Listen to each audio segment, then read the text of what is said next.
morning, everybody.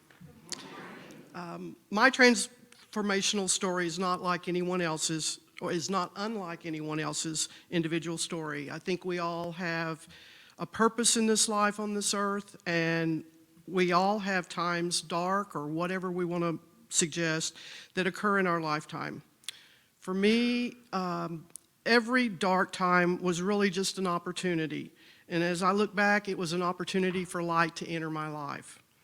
It was an opening for a miracle to occur. And I think miracles occur all the time. We just don't see them. I'm forever grateful to have found the Unity Church. I first came to Unity decades ago. I was living in Lynchburg, Virginia at the time, and things started not to work out for me. I'm a native Texan. I had a running course. I was a runner, and I would run up this steep hill, and when I turned around, I noticed that there was a small white church on the corner, and the street was named Myrtle.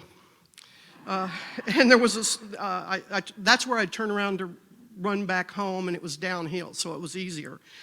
A friend who was helping me in this kind of difficult time offered to have me go to church with her one day. And so I accepted, and as we drove to church, she goes, "It's close to where you're living," and we drove up to that church.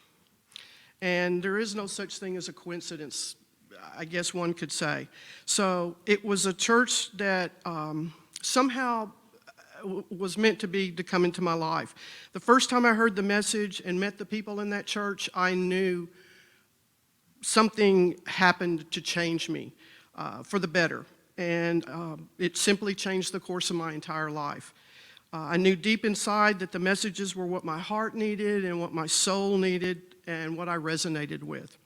So I continued to go to that church every possible time I could go and hear the messages, and my life continued to start to get better. God became more real to me, if there's such a thing, and He became present in my life, and everything started making sense to me.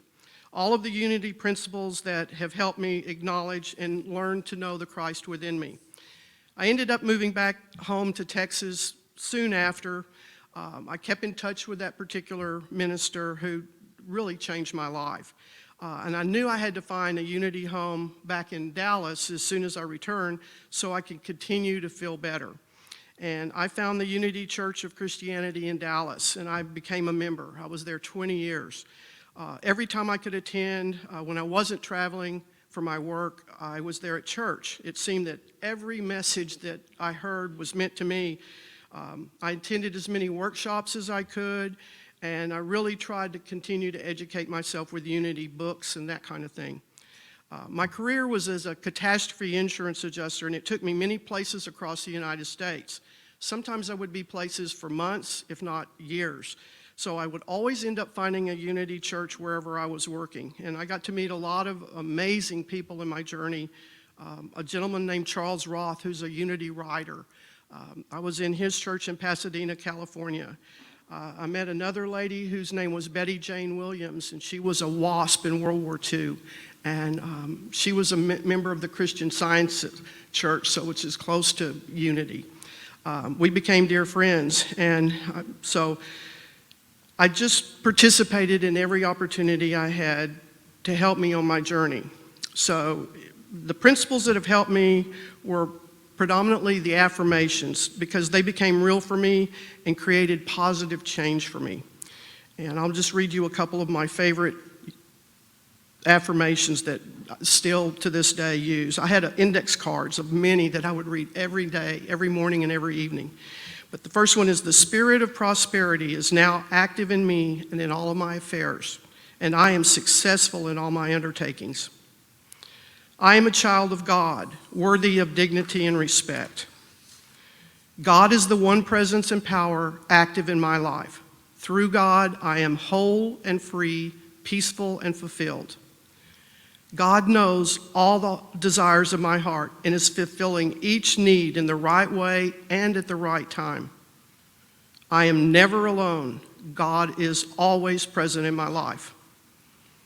A few of the books that have helped keep me focused at times, and many of them I've read multiple times, but How I Use Truth by Emily Cady. Discover the Power Within You, Eric Butterworth. The Sermon on the Mount, Emmett Fox. The Revealing Word by Charles Fillmore. Lessons in Truth by Emily Cady. More Power to You by Charles Roth. And the last book was A Course in Miracles, which I imagine everyone's heard of. That book just amazes me. But to sum up, I am just very grateful, and I'm still blessed to be in the Unity Church, here especially at Center of Unity. I'm going to conclude with reading one of my favorite poems, because every time I start to fall off track, I go back and this poem just resonates with me. It's by James Dillett Freeman. It's called I Am There. Do you need me? I am there. You cannot see me, yet I am the light you see by. You cannot hear me, yet I speak through your voice. You cannot feel me, yet I am the power at work in your hands. I am at work, though you do not understand my ways. I am at work, though you do not recognize my works. I am not strange visions, I am not mysteries. Only in absolute stillness, beyond self, can you know me as I am, and then but a feeling and a faith. Yet I am here, yet I hear, yet I answer.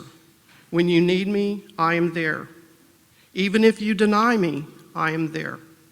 Even when you feel most alone, I am there. Even in your fears, I am there. Even in your pain, I am there. I am there when you pray and when you do not pray. Though your faith in me is unsure, my faith in you never wavers, because I know you, because I love you. Beloved, I am there.